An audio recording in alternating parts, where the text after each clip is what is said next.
behold, my Beeman P1. I've had this for about a year now, and I've seen it for years. I held off, it would come up on forum posts and random reads, and so I took the plunge last year, and I'm like, okay, you know what, I'll try it. I'm a fan of like high quality air pistols. And I got to be honest with you, when I first got it, I was not really a fan. I shot it a couple times, and it just, I wanted one. I got the scope for it, the Beeman scope, and I found right away that it was just too hard to cock. I didn't like what I had to do in order to cock this. So, it sat, and then some time passed, and I came across a picture of one that had like a reflex sight. I'm like, okay, that's kind of interesting. Maybe I should try that. So I bought one. I think I paid like 70, 80 bucks for it. And I had to get like a Picatinny rail adapter, which was real cheap. And it completely changed my thoughts about this pistol. And I'm impressed. So this is kind of an earlier Beeman. It's got a San Rafael address. I don't know how much that. I've heard other people say that, I don't know, I guess collectorability for certain addresses over others. I don't know. I haven't really noticed much difference. I do have a couple other ones of this pistol. I have one. I have a 20 cal, and I do have this one that has a Santa Rosa address, but regardless, this is still just an HW45, a Weihrauch HW45, and I actually have HW45 grips on these. There's quite a bit to go over on this gun. I'll probably make a couple different videos because it's I'm pretty impressed by it. It is really high quality. It's really heavy, kind of like a 1911, but kind of like twice the size of one. And what's nice is the grips are interchangeable with the 1911. So that's a pretty cool concept. It has a dovetail mount, so you can put scopes on it.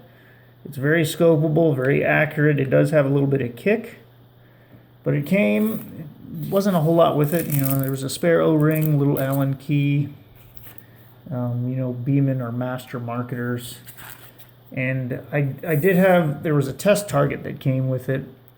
I don't know if that's quite possible. I know I can't shoot that well. But if that is possible, I'd like to know if that is legit 10 meters. Even if they clamped it in a vise, that's impressive. If I could keep them all in the black, which I've only done a couple of times at 10 meters, I'm a happy camper. This was hard for me to shoot open sights. My eyes aren't quite as good as they used to be. And these are just black open sights. So that's why I wanted, a scope or the reflex sight. So I got one of these UTG, and I thought it was just going to be some chinesium, maybe chiluminum, but it's, chitanium. And I went with the green dot, as you can see, has different levels of brightness. And I went with green because I think green is easier to see. And if I want to shoot it outside, it won't have as much sun fade as red would. And I think, if it's true or not, the human eye can see more shades of green than it can any other color due to the rods and cones of the human eye. I've heard that, but I've heard that's why night vision is in a green format, because you can see all the different shades of green. But anyway, back to the gun. Yeah, I'm really happy with it. It shoots really well. It's fun to shoot. It's very well built. It's still manufactured. I think this was a collaboration with Robert Beeman and Weihrauch in the 80s. I don't know the exact year. And this pistol is still made today, which is, really nice to know, because parts are still available. That's always, sometimes it's like, if you want to buy an old air gun, if you don't have a lathe and all kinds of tools to be able to make parts, and do you even want to deal with that versus just buying stuff and dropping it in? And you can still buy pretty much every single part on here, and it's really nice. I haven't had to tear mine apart yet, These do diesel really bad out of the box, and I've wanted to pop the pins and clean up all the grease. I think Beeman's idea of tuning guns is just clogging them up with grease. But yeah, I'm very satisfied.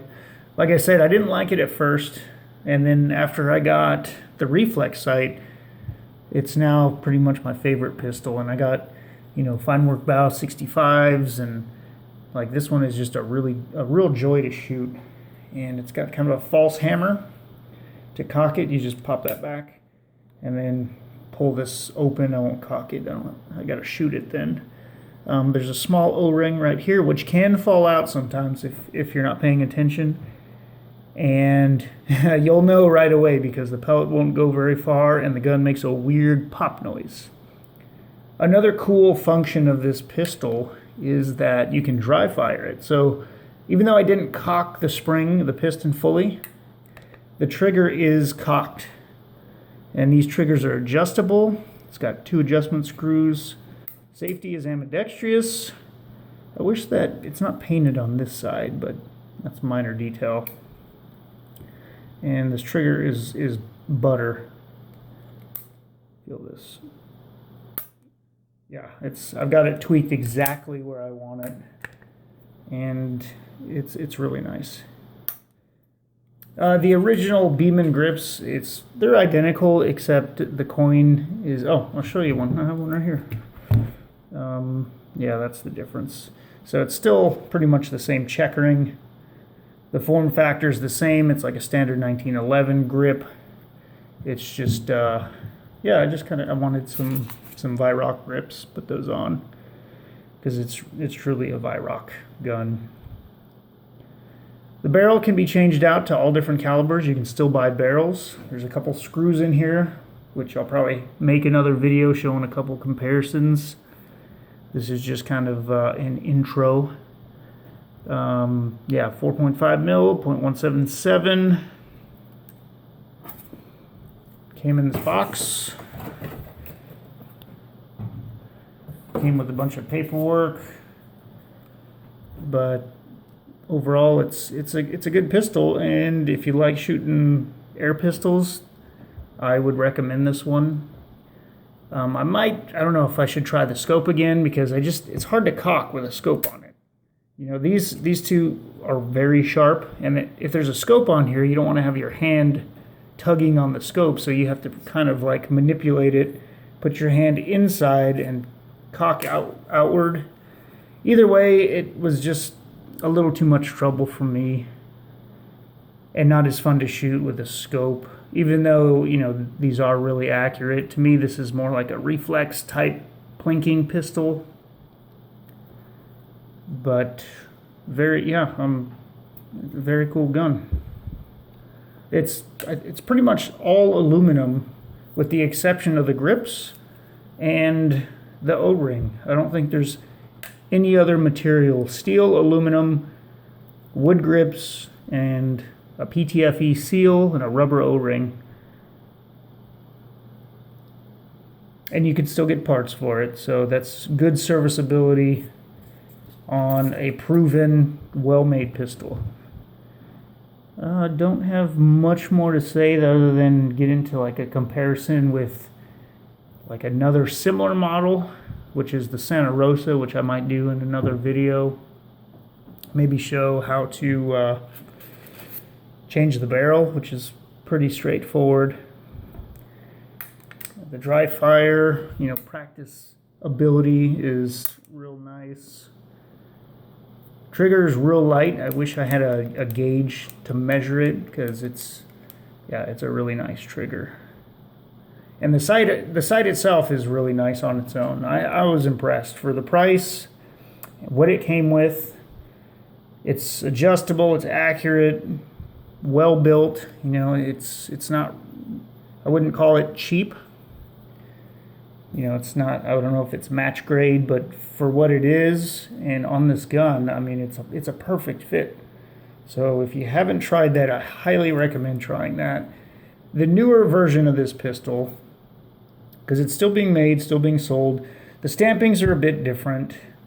You know, it's got like warning labels on the side, probably due to regulations. I think you have to have that type of stuff.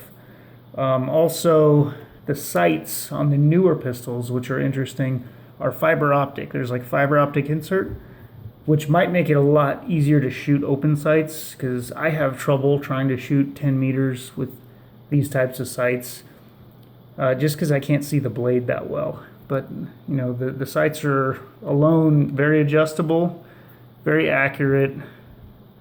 That's just a blade there. Yeah, that's all I really have to say about it right now. The finishes on this particular one, I think this pistol, I'm guessing like in the 87-ish, based on the serial number.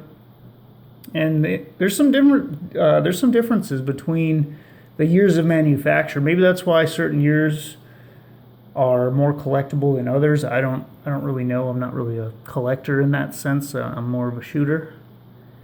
And the finish on this is like a matte black, whereas some of the other ones are a little more glossy.